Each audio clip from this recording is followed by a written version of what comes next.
I echo Robbie's thoughts. It is a good afternoon. I mean, it's January. What do you want it to be outside?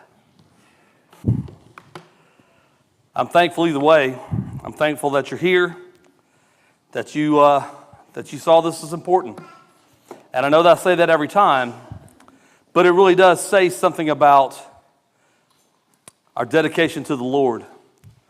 When we show up on a Sunday afternoon when it's not exactly picture perfect outside, it means a great deal to me, and I know that each of us here are encouraged by one another's presence, and I want to thank you for that. This afternoon, we're going to be talking about pure and undefiled religion.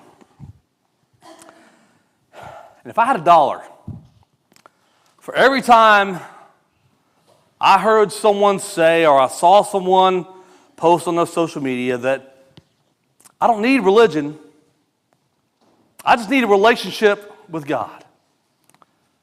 Or they'll say something like, well, it's not about religion, it's about the relationship. And it's always said in the context of some circumstance, I don't need to go to church. I don't need religion, I just need God. Or, yeah, I don't need to come to the afternoon service because I don't need religion. I don't need, you hear the term sometimes, organized religion. That's man-made. All I need is a relationship with God. If I had $1, for every time I heard something along those lines, I would be rich and in Belize and not here. Just kidding. But the point is that could not be further from the truth. For as often as I hear someone say it's not about religion, it's about relationship, I'm reminded that there is a gross misunderstanding, obviously, of the words religion and relationship. That there's a connection there that is too great to miss and too important not to understand. While it's absolutely true that we must have a relationship with God if we ever hope to see Him in heaven, you have to have that relationship, there's no doubt. But that does not absolve mankind from engaging in what God Himself defines as religion. And the truth of the matter is, this is often said not to emphasize how important a relationship with God is. Again, it's often emphasized to use as an excuse for not attending worship services or Bible studies or singings or other functions associated with the church because that's just man-made. But here's the ugly part of that truth. If it is truly about the relationship and not religion, you'd be better off with religion. Relationships demand work. If you're trying to get out of doing the work by saying you don't need religion, you're better off with religion because relationships demand work. And if your goal in saying religion isn't a priority, but relationship is, you're not going to make it. Because no other relationship that we have could exist without both sides doing the work. Take marriage, for example. If we treated our spouses the way that we often sometimes treat God, we'd all be divorced. Because marriage demands commitment. And often what I see in those who say that it's about relationship and not religion, they're not committed to God at all. They just don't want to do the work. So how much more then does our relationship with God demand? If work is what you're trying to get out of, then religion is a better option. It's a lot easier. Because Jesus has already done the heavy lifting. And so I want to talk about pure and undefiled religion. Because when we read this in James chapter 1, verse 27, what we get from that is a definition. I think that's why we get the definition of what God calls pure and undefiled religion. Because in unpacking a single verse from Scripture, I think we'll see that there's a connection between relationships and religion. And again, it's too important to miss. That it is in fact about relationships. And it's about the work involved. And so when James says pure and undefiled religion before God the Father is this: to look after orphans and widows in their distress and to keep oneself unstained from the world. Before we go into depth in that, the 40,000-foot view tells us that what we see in this passage is that religion is in fact something that is important to God. If he says pure and undefiled religion is this, there is in fact a religion then that God desires. There is in fact a religion that is important to God. And so yes, coming to worship services is important to God. I don't know if I can stress that enough. Going to Bible studies is important to God. Going to singings is important to God. All the things that people lump into the term religion. Clearly there is something about that that is important to God because he classifies it as pure and undefiled in this context. The 40,000-foot view is that there is, in fact, something important about it to God. And so other translations use the word faultless rather than pure. Other translations use the word unblemished. There are a few that use the word spotless. Whatever words are used in your translation, James is describing something for us here. And so what we want to look at tonight is this passage. Religion that is pure and undefiled before God the Father is this: to visit orphans and widows in their affliction and to keep oneself unstained or unspotted from the world.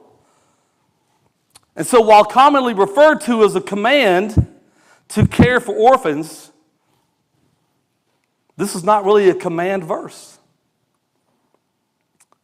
This is not really a command, but a description. It's a descriptive verse. It defines what it is that's pure and undefiled. It doesn't give a command for what's pure and undefiled. It gives a description of what is pure and undefiled. This is called a passive voice in grammar. And so this verse is describing something that is pure and undefiled in its application and its expression. Interesting fact here, the Greek word for pure is translated as catharsis. In English, meaning cleansing. It's the root word of the word we use, cathartic. Right? Something that is cleansing, something that helps purify. It refers to the activity or practice that's psychologically or emotionally relieving or cleansing for us. And so there's something pure and cleansing about what James is describing here, not so much what he's commanding. And the reason for that is this is not something that every Christian can do. Why would God say, this is pure religion, but a 13-year-old can't take care of a widow? Why would he tell us this is pure and cleansing or undefiled if a 12-year-old couldn't take care of an orphan? God's not going to give us things that we can't do that he says is pure and undefiled, but he can give us a description of what he considers to be pure or cleansing. Now, is it possible that a 13-year-old could take care of a widow? Sure. Is it likely? So God wouldn't call religion something that not everyone could engage in. And it's not that we should ignore what's in the statement. We should be caring for orphans and widows. But as a descriptor, it's saying we should take care in a larger sense of those who need help. Widows certainly need help. Orphans certainly need help. And in the grander sense, the command here is describing help those who need help. And this would echo back to Jesus' statements that Aiden read for us. I'm not going to read the whole passage. But notice what he says here in verses 35 and 36. For I was hungry, and you gave me food. I was thirsty, and you gave me drink. I was a stranger, and you welcomed me. I was naked, and you clothed me. I was sick, and you visited me. We're going to talk about the word visited. I was in prison, and you came to me. This is also a descriptor. of the same thing that James is talking about. And notice that Jesus had some pretty strong words about this. When he talked about separating the sheep from the goats, he said the sheep would be the ones who did these to the least of these, and the goats would be those who did not.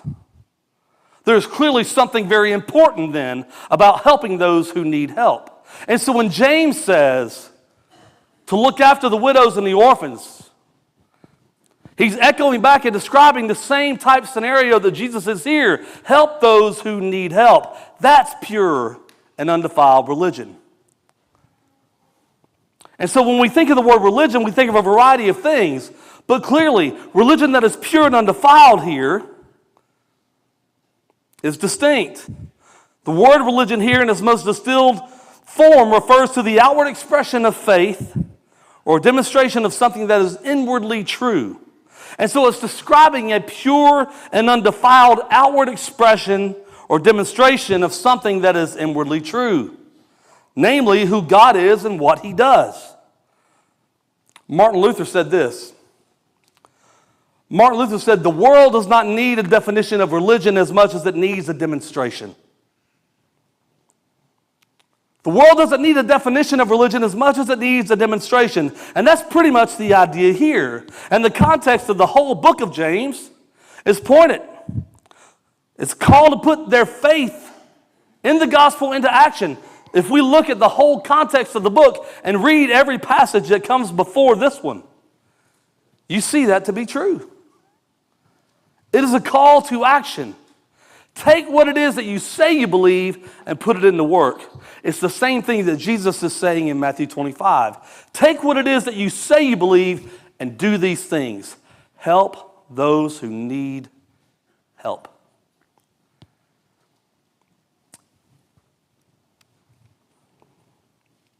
Perhaps he's suggesting that there is a particular outward expression of the gospel, which is one of the cleanest and purest, most vivid that we can participate in. And not only is it the pure or the purest in its demonstration, but perhaps it's also cleansing to us in its application.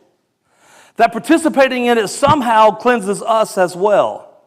And again, so it's not so much about commanding us to do something as much as he is inviting us to be something. The kind of people who have been so deeply and intrinsically affected by the gospel so that it's within us and that it begins to express itself in a very pure and vivid and even a clear way through us. And at this point, you could almost paraphrase this verse and say this: one of the purest and most undefiled demonstrations of the gospel, well, as the next phrase, is to visit. To visit, if it's transliterated directly, means to care for. Many translations use the word look after here, which is an important aspect of this to address, because sometimes we look after something or someone when we're able to still maintain a sense of distance between us. What I mean is my mom used to tell my brother to look after me. My brother had no idea what I was doing. He would maintain an awareness of my presence, but he certainly didn't want to get involved in whatever I was doing, and I was left to myself. So he could look after me from afar. He could be hands off, is what I'm getting at. And so looking after, not really, I think, what James is going for here. The essence of the language is best translated to give intense attention to and go see. That's what to visit means. To give attention to and go see. The tense of the word here calls for a habitual practice and an attitude that's not an isolated act of do-goodism for charity. It's not something that I do once, but to visit is something that I make a regular practice. It's less about what we do periodically and more about who we are consistently. And so it conveys far more than just stopping by and saying hello. It implies a sense of consistent closeness and nearness. It implies personal contact. And so some translations use the word visit, which I think is strong. If you go back to what Jesus said in Matthew 25, he said, when was I sick and you visited me? You didn't look after me, you came to me. You spent time with me. We were in each other's presence, and there was a direct connection going on there. It's amazing how much we need each other. And sometimes you might not think so. But sometimes it is the simple connection that you can make with another human being that'll last for months. Someone simply looking you in the eye and saying, I see you. Or asking, how can I help you?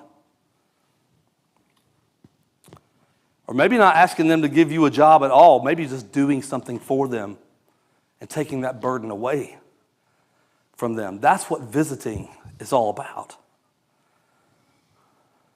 In Scripture, it's often used in reference to visiting the sick, obviously. In Luke chapter 1, verse 68, it uses the same word to describe the redemptive work that Jesus did on our behalf. Luke chapter 1, verse 68 says, blessed be the Lord God, for he had visited us and accomplished great redemption for his people. That word visited there could also say cared for. He visited us. He came near. He wrapped himself up in our mess and was broken by our brokenness so that we don't have to be broken anymore. In the gospel, God says, I see you where you are and I'm coming. I'm coming after you. And so maybe, perhaps James is suggesting that the gospel is most acutely and purely put on display when we echo that same sentiment with our lives with those around us. And so at this point, we could add to our paraphrase of James 1:27. So now I'll say this, one of the purest and most undefiled demonstrations of the gospel is to move towards someone, well, in this context, he uses orphans and widows in their affliction. Remember, this is a descriptive verse. And James is describing something for us, and in doing so is not being prescriptive, but descriptive. Orphans and widows, the fatherless and husbandless here. These are easily two of the most marginalized and pushed to the side classes of people in James' culture. In the day that James would have been alive, these two groups of people would have been represented as the most shoved to the side, the most unlooked after, the most uncared for. They carry no legacy. And because of their status in the culture then, they carry no sort of contribution. They had nothing to add to society at that time. And so society naturally would push them away. They would push them to the sides. They virtually were just unseen. And James is using them as representatives of the most disenfranchised and vulnerable groups of people that we can come in contact with. And I don't believe he's being prescriptive as much as if it's orphans and widows only to say. But I believe he's being descriptive to say that if we were to say, James, what about victims of sex trafficking? James, what about the homeless? James, what about the under-resourced in our city? What about parents in crisis? What about marriages that are falling apart? What about children on the brink of destruction and running away from home? What about families on the brink of losing their children? What about my struggling neighbor across the street? Do you think James will say, no, it's only orphans and widows? Of course not. He would say, yeah, those are our people. Go visit them. Go take the gospel to them. Go give those people some hope because they need it. That's where we go. In essence, the verse suggests that we become the kind of people that move towards these types of people, that we give intense attention and visit those in the world who need help. And when we do, when we step towards them and not away from them, it puts the heart of God, demonstrated in the gospel, on display with a vividness and a clarity and a purity and a cleanliness unlike anything else. Wasn't it Maya Angelou that said, or maybe she just quoted it, maybe somebody else said it, y'all can let me know after.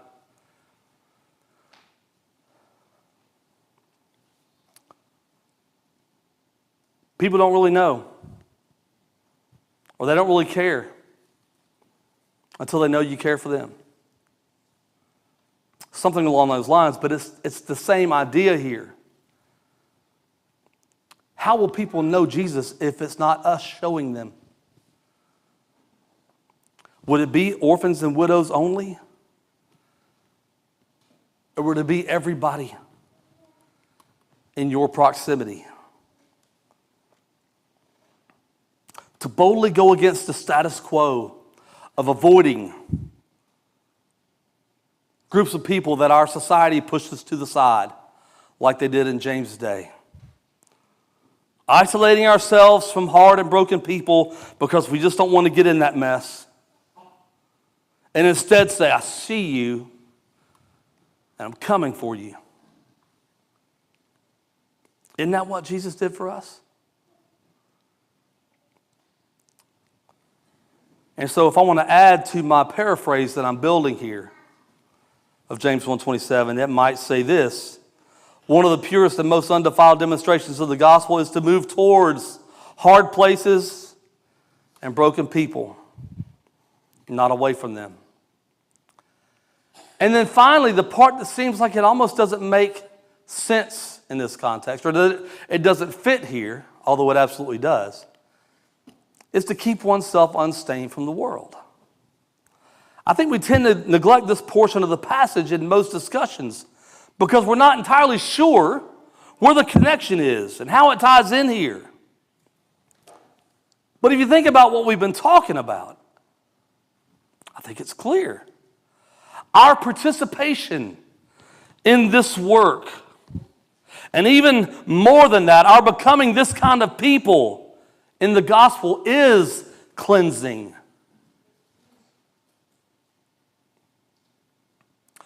Doing the things before this helps to keep us unstained. It puts a clean, unadulterated picture of the gospel, again, on display. But it cleanses us in the process because the gospel changes everything. It changes our perspectives. It changes our worldviews. It changes our prayers. It changes our families, or I hope that it does. It changes everything for the better. And we're somehow cleaner for it. So also then, should our religion reflect that? And the answer is yes. To keep oneself unstained from the world is exactly the premise of the first half of this verse. Because if I am busy visiting, caring for, looking after, teaching, loving others, there is no time for me to engage in the things that will stain me. Pure and undefiled religion is this: love others. Simply put, love others. Because does love not cover a multitude of sins? We know that it does. I know stuff like this gets a little academic and cerebral sometimes, but it's necessary to truly deconstruct a verse like this sometimes, and just a little bit in order to help our understanding of it and the application of it. Because these things are truly important. For years, I thought this verse just meant take care of widows and orphans. But most of the widows that I know are cared for, and most of the orphans that I know are cared for. Where does that leave me? Can I not participate in pure and undefiled religion? Of course I can.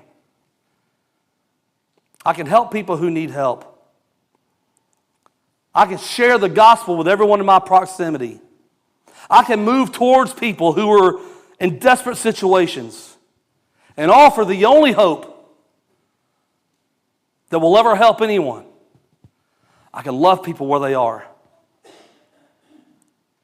And in doing so, I can keep myself unstained from the world.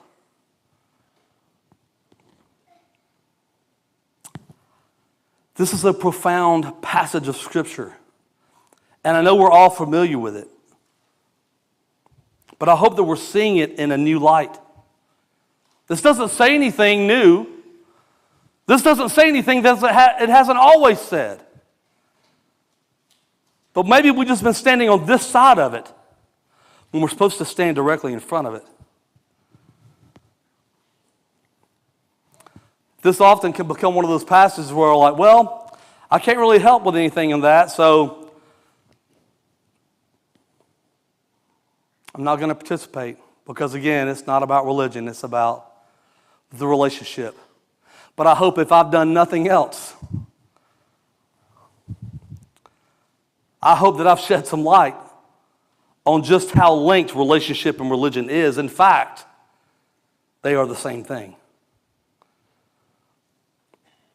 Of course, foster care and adoption and caring for families is a direct and beautiful application of this passage. And friends, make no mistake, we should be doing that.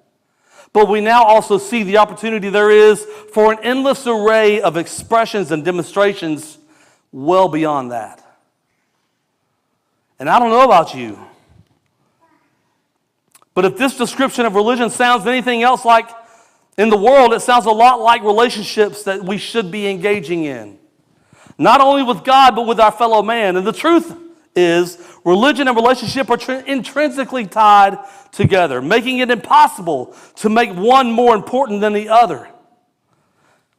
And upon the principle that it's all about relationship and not religion, makes that argument fall flat to a non-point of discussion.